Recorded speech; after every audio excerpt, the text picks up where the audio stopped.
Sterling and I always have this problem. Yeah, I saw Sterling turn up. Now we've got Andrew over there. Cool. Yeah.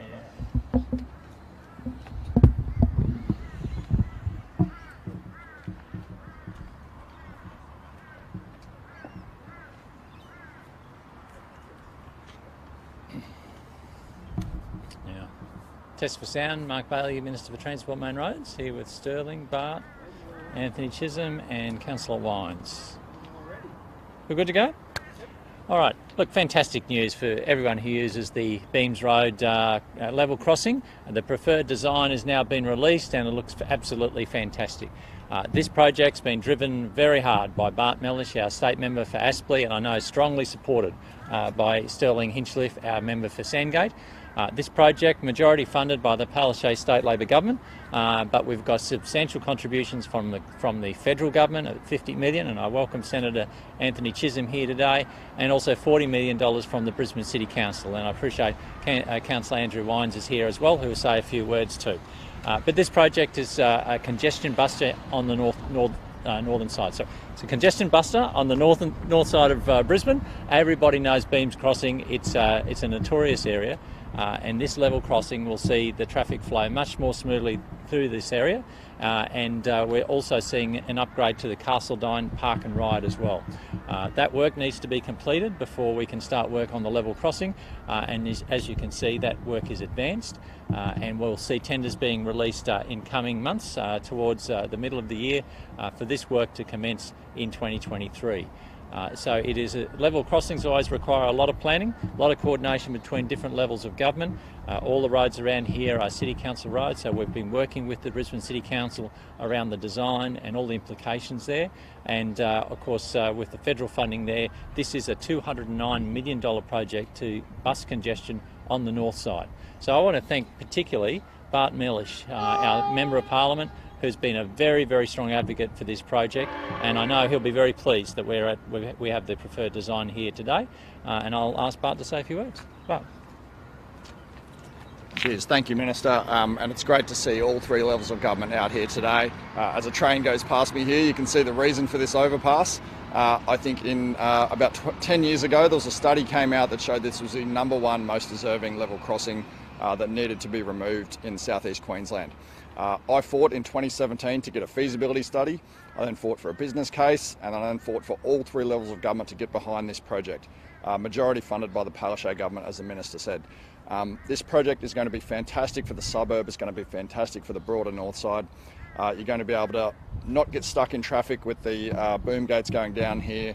If you're living over at the new Carseldine Urban Village there with the $9 million sports precinct, you can come straight to the station without having to cross a road.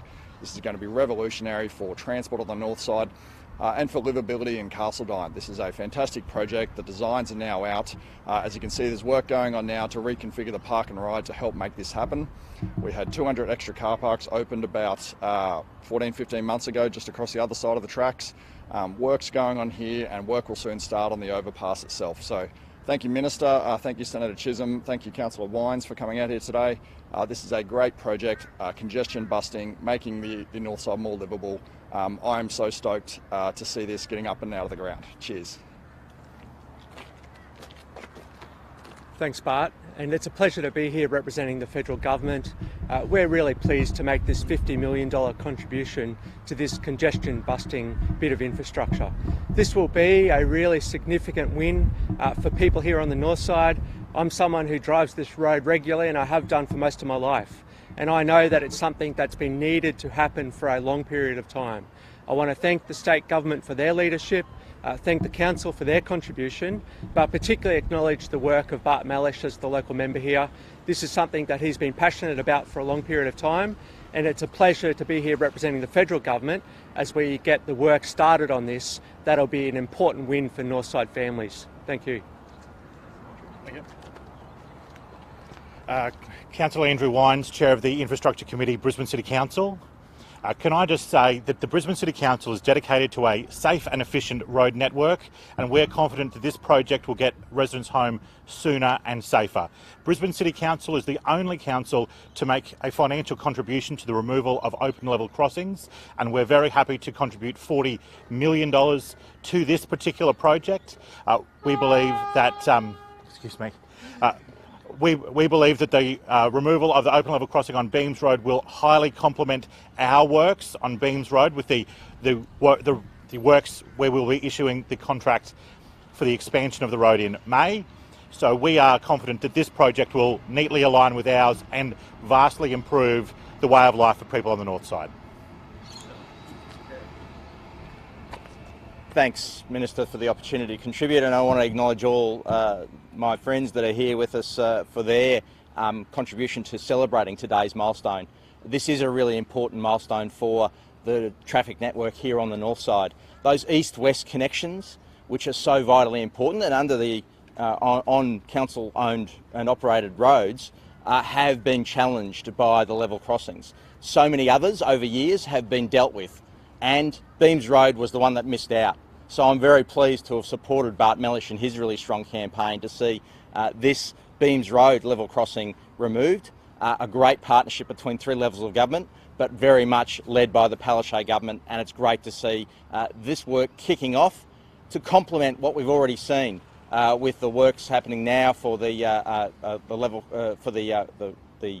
commuter car park on the western side to be redesigned in order to allow those works to commence, but also acknowledging the really great contribution that the commuter car park on the eastern side, on the Sandgate electorate side of the railway line, has already contributed to commuters locally. It's been a very popular and proven to be another way in which we're not only busting congestion by supporting a better road network, but busting congestion by supporting better and deeper access to our public transport network as well. Any questions? Are there any journalists? Nothing? All good? Perfect. No worries. It's a perfect press conference, no journalists. Good stuff. Yeah.